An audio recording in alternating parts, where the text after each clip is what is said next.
Hello students, welcome back to another video. तो आज की वीडियो में हम पढ़ने वाले हैं बीए फर्स्ट सेमेस्टर के पॉलिटिकल साइंस का यूनिट नंबर 2। और यूनिट नंबर 2 आज हम पढ़ने वाले हैं इंग्लिश मीडियम वाले बच्चों के लिए। देखिए, हिंदी मीडियम में हर एक सब्जेक्ट की classes already success master point YouTube channel पे अपलोड हो चुकी हैं और अब हम लगातार इंग्लिश मीडियम वाले बच्चों के लिए भी क्लासेस लेकर आ रहे हैं हर एक सेमेस्टर की, ताकि इंग्लिश वाले बच्चे भी अपनी तैयारी एग्जाम की अच्छे तरीके से कर सकें। तो जो भी बच्चे हमारे बीए फर्स्ट सेमेस्टर में हैं, पॉलिटिकल साइंस को पढ़ रहे हैं या अदर कोई भी सब्जेक्ट पढ़ रहे हैं, तो हिंदी मीडियम के लिए चैनल पर हमारे विजिट कीजिएगा और इंग्लिश मीडियम के लिए भी विजिट कीजिएगा।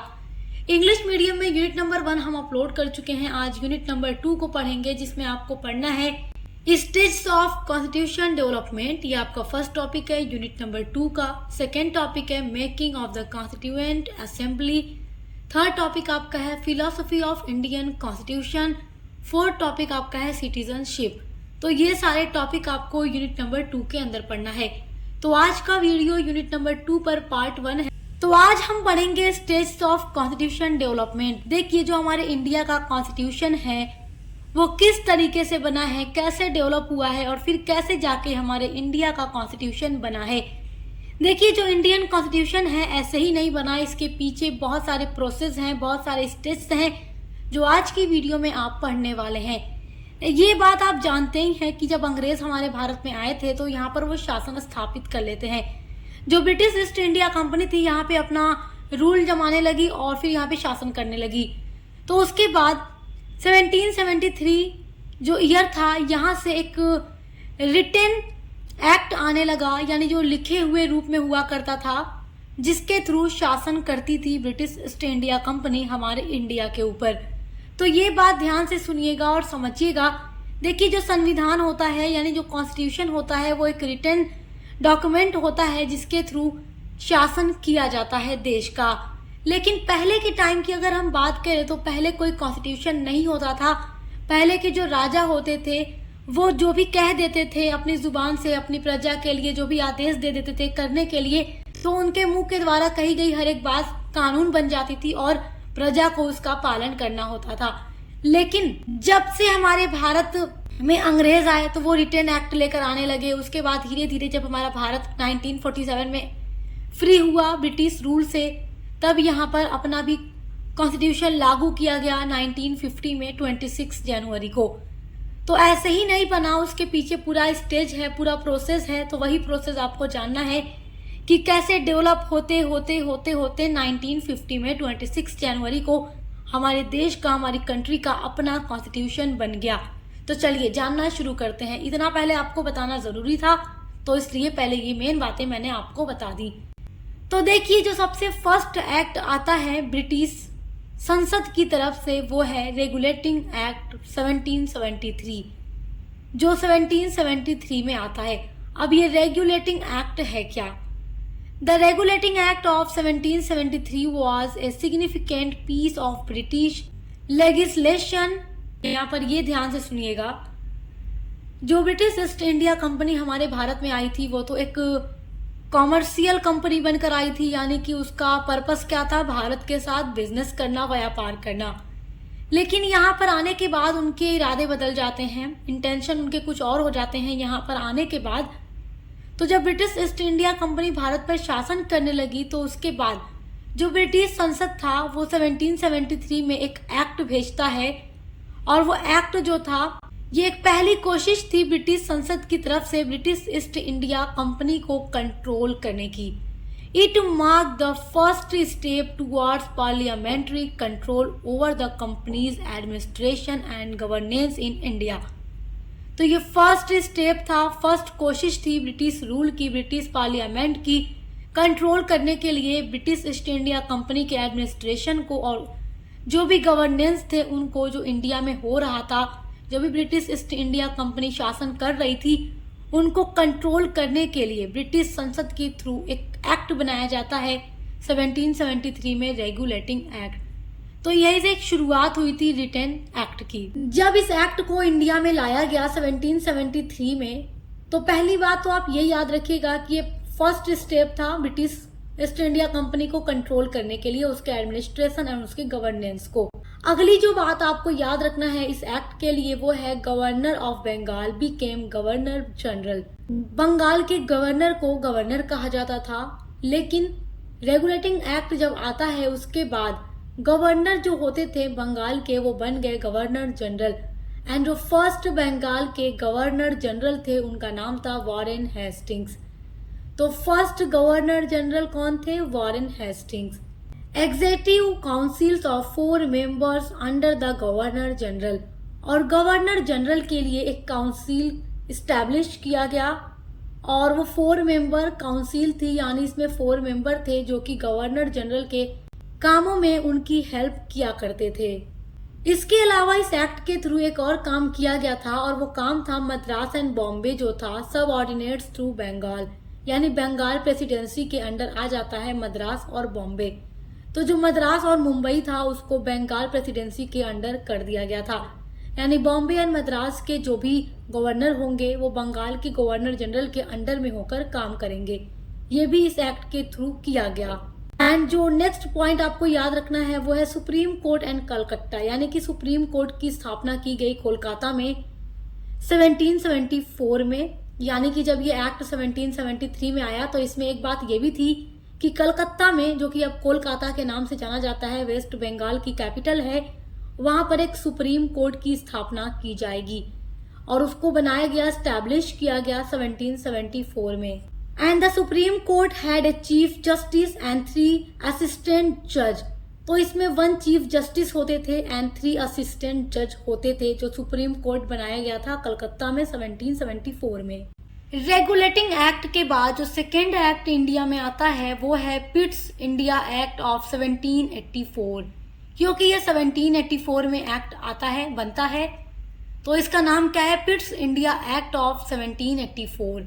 देखिए जो 1773 में रेगुलेटिंग एक्ट को बनाया गया था उसमें जो भी फॉल्ट्स थे, यानी जो भी उसमें कमियां थी, उनको इम्प्रूव करने के लिए और उसको पूरा करने के लिए 1784 में एक्ट लाया गया, पिट्स इंडिया एक्ट। इसमें क्या होता है? Governor general's council was reduced from 4 member to 3 members.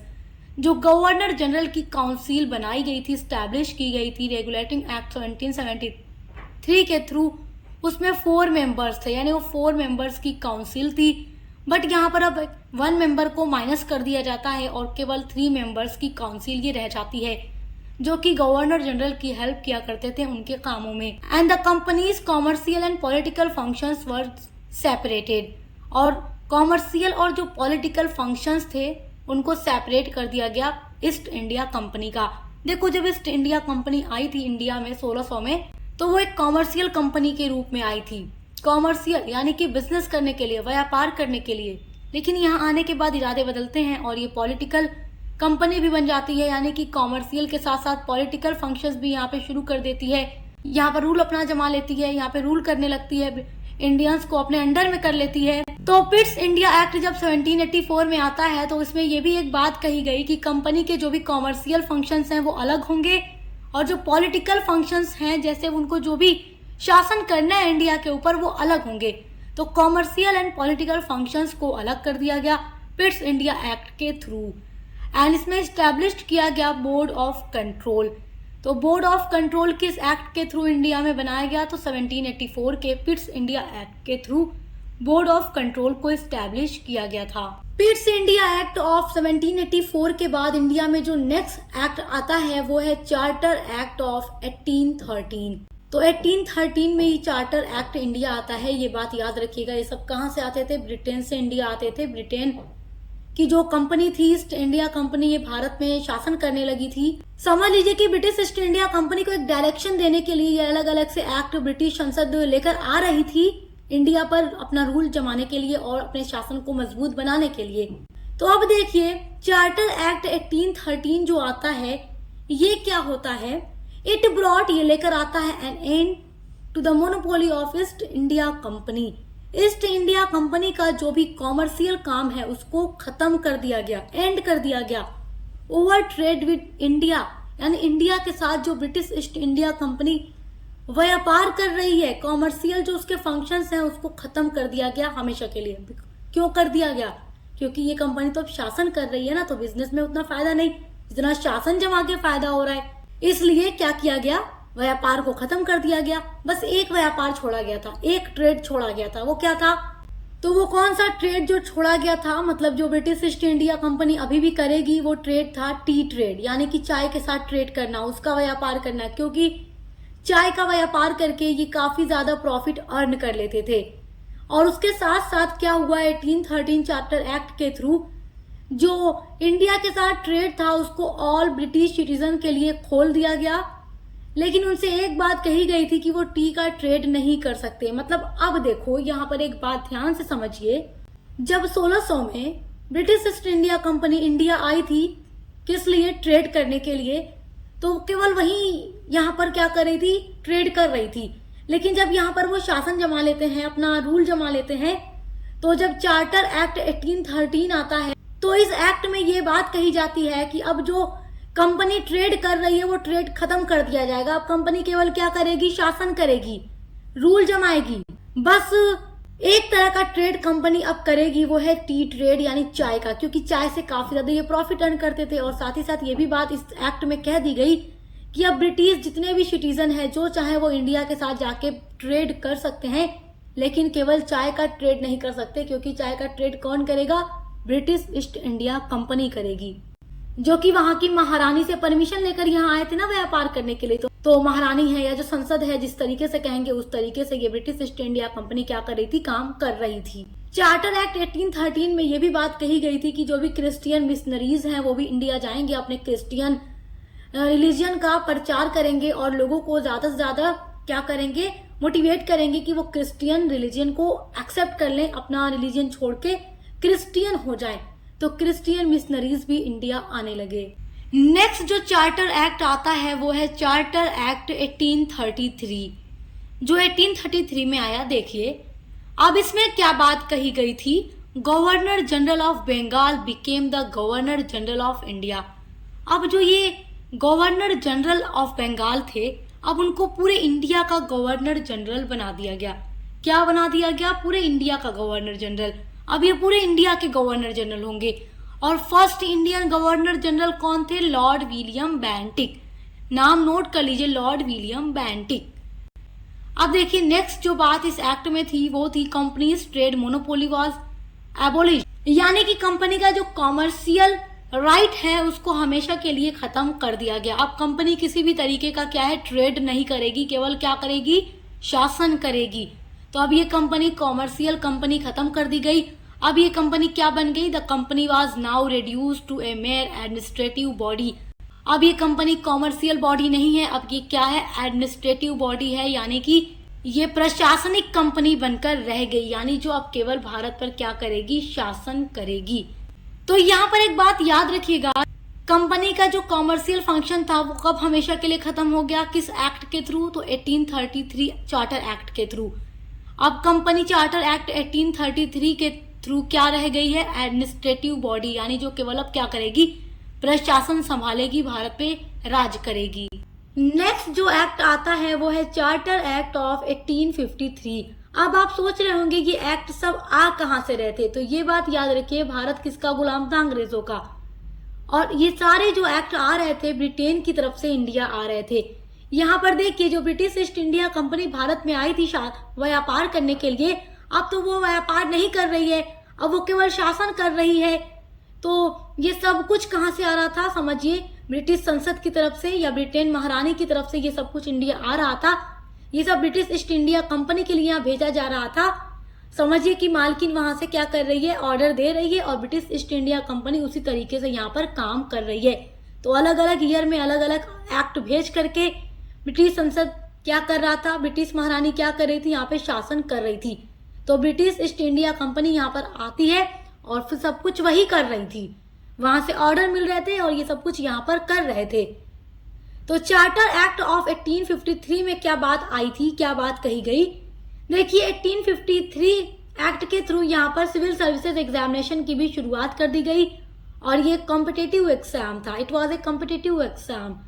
Executive and legislative functions of the governor general was separated. देखिए गवर्नर जनरल के जितने भी काम थे उनको अलग कर दिया गया, यानी कि एग्जीक्यूटिव और लेजिस्लेटिव फंक्शंस को सेपरेट कर दिया गया गवर्नर जनरल का जो काम था। इस एक्ट में एक और बहुत इंपॉर्टेंट बात कही गई थी और वो बात थी the companies rule can be terminated any time, यानी कि कंपनी के रूल को कभी भी टर्मिनेटेड किया जा सकता है।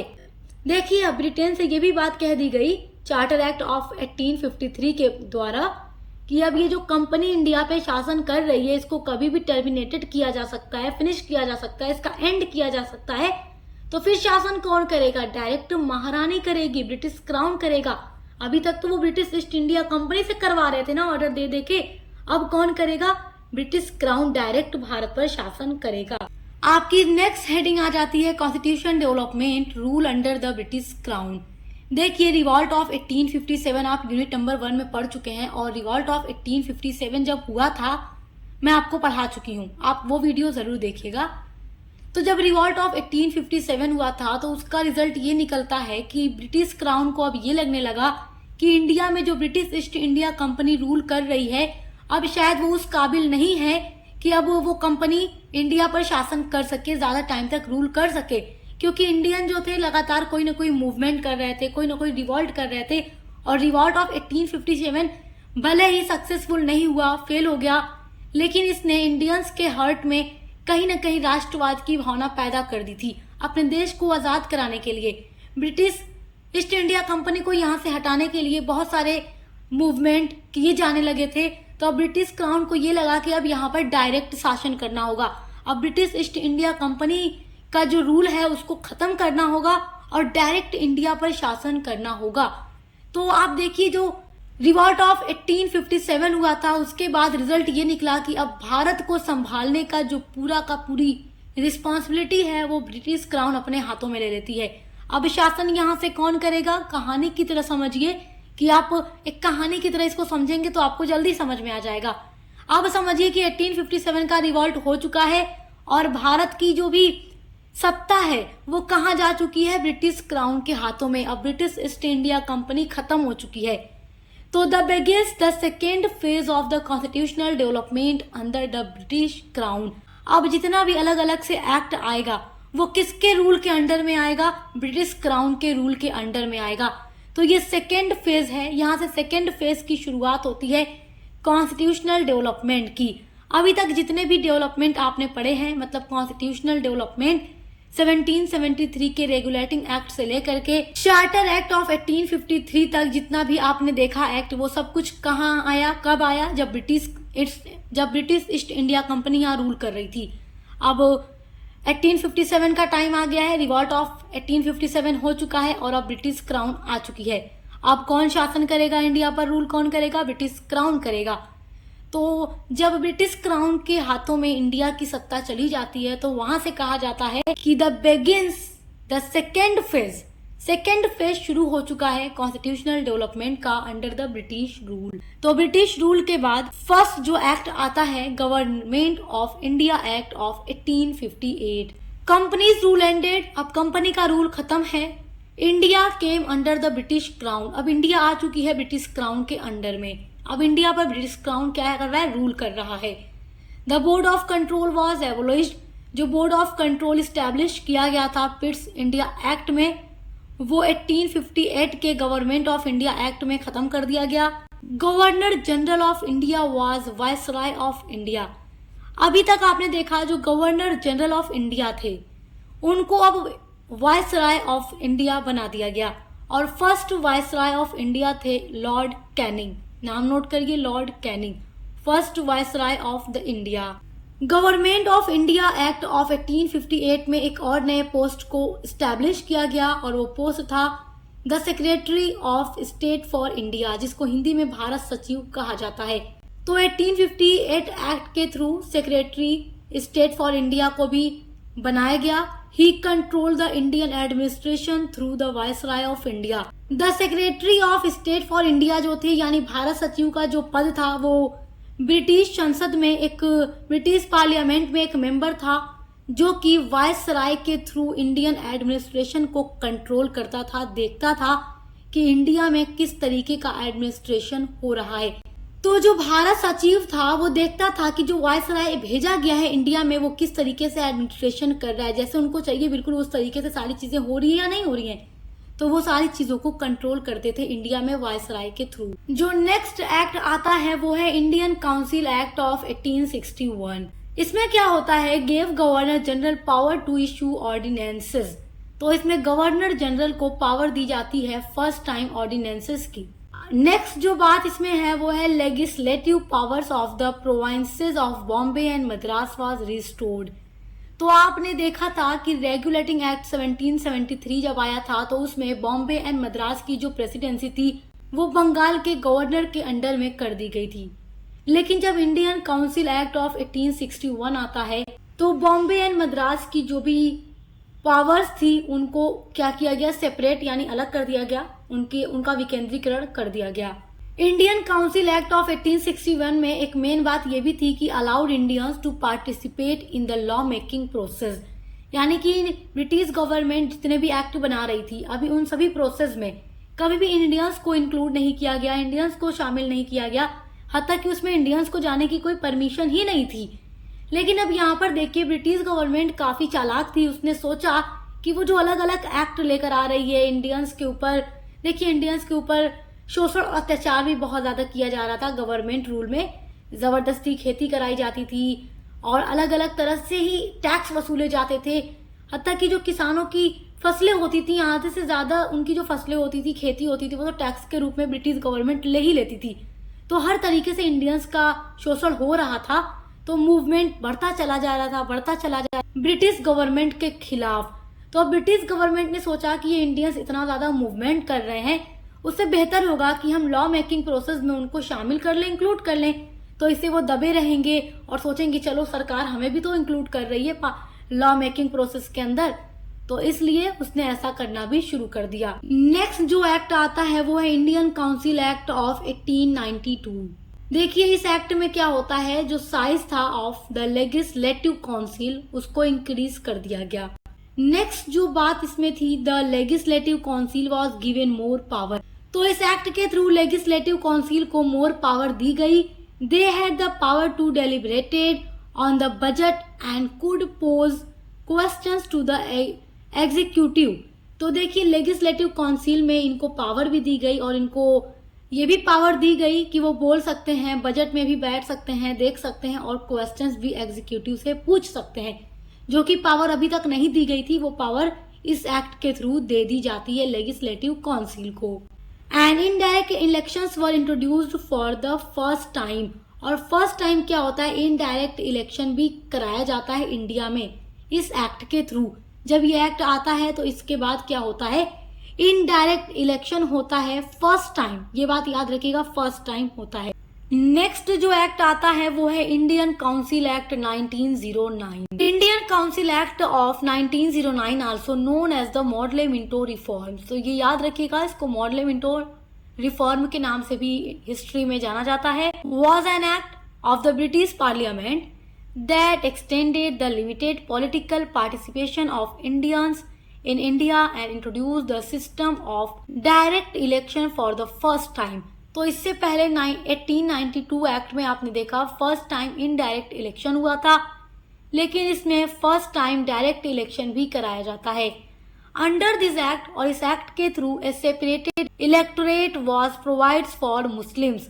और 1909 में क्या होता है, मॉडले मिंटो रिफॉर्म में क्या किया जाता है कि फर्स्ट टाइम मुस्लिम्स को प्रोवाइड किया जाता है सेपरेट इलेक्टोरेट, अलग से निर्वाचन मंडल की व्यवस्था मुसलमानों के लिए ब्रिटिश सरकार ने की थी। एक बात और याद रखिएगा, इस एक्ट में क्या किया गया, मुस्लिम्स को सेपरेट इलेक्टोरेट प्रोवाइड किया गया था। और ये क्यों किया गया था ब्रिटिश सरकार के द्वारा, ब्रिटिश गवर्नमेंट ऐसा क्यों करती है, क्योंकि 1905 में पार्टीशन ऑफ बंगाल हो चुका था, जो कि हिंदू मुस्लिम की एकता को यानी यूनिटी को तोड़ने के लिए था। उसके बाद ब्रिटिश गवर्नमेंट जो थी वो क्या करती है, मुसलमानों को भड़का देती है कि जो कांग्रेस पार्टी है वो तुम्हारी पार्टी नहीं है, वो तुम्हारा भला नहीं चाहेगी, वो हिंदू की पार्टी है। इस तरीके से कह करके 1906 में मुस्लिम लीग को भी स्टैब्लिश कर दिया गया था, जो कि मुसलमानों की पार्टी थी। और इसके बाद क्या किया गया, मुस्लिम्स को एक सेपरेट इलेक्टोरेट प्रोवाइड किया गया ताकि हिंदू और मुसलमान की जो यूनिटी है उसको ज्यादा हद तक तोड़ दिया जाए। ब्रिटिश सरकार ने रिवॉल्ट ऑफ 1857 में मुस्लिम और हिंदू की यूनिटी बहुत ज्यादा देखी थी और उसने सोच लिया कि जब तक ये यूनिटी तोड़ेंगे नहीं तब तक भारत पर शासन करने का सपना पूरा नहीं हो पाएगा। तो इस कारण इसी पर्पज से ब्रिटिश गवर्नमेंट ऐसा काम कर रही थी। देखिए, मैंने आपको बताया इंडियन काउंसिल एक्ट 1909 को मॉडले मिंटो रिफॉर्म कहा जाता है। तो आखिर इसको मॉडले मिंटो रिफॉर्म क्यों कहा जाता है, इसके पीछे की वजह क्या है? देखिए, लॉर्ड मॉडले जो थे, लॉर्ड मॉडले ये इंग्लैंड में secretary of state for India थे और जो लॉर्ड मिंटो थे वो भारत में वायसराय थे। और लॉर्ड मिंटो जो थे उनको भारत में सांप्रदायिकता का जनक कहा जाता है, यानी हिंदू मुसलमान की एकता में फूट डालने वाला काम इन्होंने किया था। नेक्स्ट जो एक्ट आता है वो है गवर्नमेंट ऑफ इंडिया एक्ट 1919, जिसको मॉन्टेग्यू चेम्सफोर्ड रिफॉर्म कहा जाता है। जिस तरीके से इंडियन काउंसिल एक्ट 1909 को मॉडले मिंटो रिफॉर्म कहा जाता है, उसी तरीके से 1919 एक्ट को क्या कहा जाता है? Montagu Chelmsford reform. बिकॉज जो एडविन मॉन्टेग्यू थे ये secretary of state for India थे और जो लॉर्ड चेम्सफोर्ड थे वो गवर्नर जनरल ऑफ इंडिया थे। तो जब 1919 में ये एक्ट आता है तो उस टाइम इंग्लैंड में secretary of state for India कौन था? मॉन्टेग्यू। और गवर्नर जनरल ऑफ इंडिया कौन था उस टाइम? Lord Chelmsford. ये बात याद रखिएगा। तो जब ये एक्ट आता है तो इस एक्ट की पहली इंपॉर्टेंट बात ये है कि डायरची इन प्रोविंसेस की शुरुआत इंडिया में की गई और इसको 2 सब्जेक्ट्स में डिवाइड किया जाता है, 2 कैटेगरीज में बांटा जाता है। फर्स्ट है रिजर्व सब्जेक्ट्स एंड सेकेंड है ट्रांसफर्ड सब्जेक्ट। उसके अलावा देखिए, जो सेकेंड बात आपको याद रखनी है इस एक्ट की वो है reform at the central level, यानी कि सेंट्रल लेवल पर भी कुछ रिफॉर्म किए गए। The central legislature was made bicameral. इसमें देखिए बिकॉमेरल शुरू हुआ, काउंसिल ऑफ स्टेट और लेजिस्लेटिव असेंबली। जो काउंसिल ऑफ स्टेट था ये उच्च सदन था और जो सेंट्रल लेजिस्लेटिव असेंबली था ये निचला सदन था। देखिए, इस एक्ट की एक बात ये भी थी कि इसमें ये बात भी कहा गया कि जो वोट होगा उसमें इंडियंस भी वोट दे सकते हैं, लेकिन सभी को वोट देने का राइट नहीं दिया गया। All Indians did not get the right to vote. Only landlords, educated Indians and tax payer were given the right to vote. यानी केवल एजुकेटेड इंडियंस को, लैंडलॉर्ड्स को एंड टैक्स पेयर्स जो थे उनको ही राइट दिया गया कि वो वोट दे सकते हैं। हर इंडियंस को ये राइट नहीं दिया गया कि वो वोट दे सकता है। लेकिन आज के टाइम में देखिए हर इंडियंस को पूरा राइट है वोट देने का, अगर 18 साल का हो जाता है तो, चाहे लड़की हो या लड़का। अब देखिए, जो लास्ट एक्ट आता है वो है गवर्नमेंट ऑफ इंडिया एक्ट 1935। तो ये लास्ट एक्ट लाया गया था ब्रिटिश गवर्नमेंट के थ्रू और ये जो था बहुत ही longest, it was the longest and most detailed act for India. तो ये काफी ज्यादा लॉन्गेस्ट भी था और मोस्ट डिटेल्ड एक्ट था, बिकॉज क्योंकि उनका पूरा मकसद था ना हमेशा भारत पर शासन करना। तो समझ लीजिए कि अपने जानते हुए ब्रिटिश गवर्नमेंट ने क्या बनाया था, एक पूरा लंबा चौड़ा कॉन्स्टिट्यूशन बनाया था जिसमें 321 सेक्शंस एंड 10 शेड्यूल्स ये सब थे। सेक्शन कितने थे? 321 एंड 10 शेड्यूल्स इस एक्ट के अंदर थे। देखिए, इस एक्ट में पहली जो इम्पोर्टेंट बात थी वो थी provincial autonomy was introduced in the provinces by abolishing the dyarchy. इसमें क्या हुआ कि प्रांतों में द्वैध जो व्यवस्था थी उसको खत्म कर दिया गया और प्रांतीय स्वायत्तता लागू किया गया। There was provision for the adoption of dyarchy at the centre और इसमें केंद्र में द्वैध शासन प्रणाली को अपनाने का भी प्रावधान बनाया गया। End of government act of India 1858 और जो गवर्नमेंट एक्ट ऑफ इंडिया 1858 बनाया गया था जिसके थ्रू शासन हो रहा था उसको हमेशा के लिए खत्म कर दिया गया और उसकी जगह पर ही गवर्नमेंट ऑफ इंडिया एक्ट 1935 को लाया गया था जिसमें 321 सेक्शंस एंड 10 शेड्यूल्स थे। इस एक्ट के थ्रू ही आरबीआई यानी कि रिजर्व बैंक ऑफ इंडिया की स्थापना की गई थी इंडिया में। And Burma was separated from India. तो ये जो एक्ट आया था 1935 का, इसी के थ्रू सेपरेट किया गया था बर्मा को इंडिया से। नेक्स्ट जो एक्ट आया वो है इंडियन इंडिपेंडेंस एक्ट 1947। जो ये एक्ट था इसको पास किया गया था ब्रिटिश पार्लियामेंट के थ्रू 18 जुलाई 1947 में और इसमें यह बात कही गई कि अब इंडिया को हमेशा के लिए फ्री कर देना चाहिए, आज़ाद कर देना चाहिए और ब्रिटिश रूल हमेशा के लिए इंडिया में खत्म हो गया। According to this act, India was divided into two independent dominions, India and Pakistan. तो ये जो एक्ट आया, इसके बाद इंडिया को टू अलग अलग कंट्री में डिवाइड कर दिया गया, डोमिनियंस में बांट दिया गया, India and Pakistan. And the post of the secretary of state was एबोलिश्ड, यानी सेक्रेटरी वाला जो पद था, यानी भारत सचिव की जो पोस्ट थी, उसको भी हमेशा के लिए खत्म कर दिया गया। और फाइनली हम 15 अगस्त 1947 में हमेशा हमेशा के लिए आज़ाद हो गए। और हम हर साल इस दिन बहुत ही खुशी से मनाते हैं आज़ादी के तौर पर। तो आई होप कि आप संवैधानिक विकास का जो चरण है, जो स्टेज ऑफ कॉन्स्टिट्यूशनल डेवलपमेंट है, उसको बहुत अच्छे से समझ गए होंगे। तो इसके बाद ही जाकर संविधान सभा ने बहुत ही मेहनत करके भारत का संविधान बनाया, जो 26 जनवरी 1950 को लागू किया गया।